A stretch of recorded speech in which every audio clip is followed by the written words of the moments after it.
ध्यान से सुने, क्यों आपको कभी भी हेल्थ प्रीमियम्स का पेमेंट कैश में नहीं करना चाहिए, ऑनलाइन ही करना चाहिए। दूसरा, हेल्थ इंश्योरेंस पर हमें कितना टैक्स डिडक्शन मिलता है। तो जो पहला पॉइंट है कि हमें कभी भी हेल्थ प्रीमियम्स का पेमेंट कैश में क्यों नहीं करना चाहिए, इसका सबसे बड़ा रीजन है कि अगर आप कैश में पेमेंट करेंगे तो आपको कोई भी टैक्स बेनिफिट नहीं मिलेगा।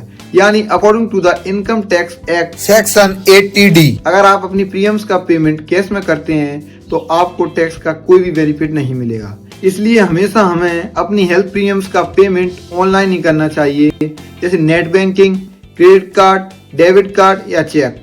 एंड दूसरा जो पॉइंट था कि हमें हेल्थ इंश्योरेंस पर कितना टैक्स डिडक्शन मिलता है। According to the income tax act 25,000 तक का टैक्स बेनिफिट मिलेगा अगर आपने हेल्थ इंश्योरेंस अपने लिए एंड अपनी वाइफ या चिल्ड्रंस के लिए ली है। और अगर ये हेल्थ इंश्योरेंस आपने सीनियर सिटीजन्स के लिए ली है तो ये इंक्रीज होकर 50,000 तक हो जाती है। तो यानी टोटल आपको 75,000 तक का टैक्स डिडक्शन मिलता है according to the income tax act section D।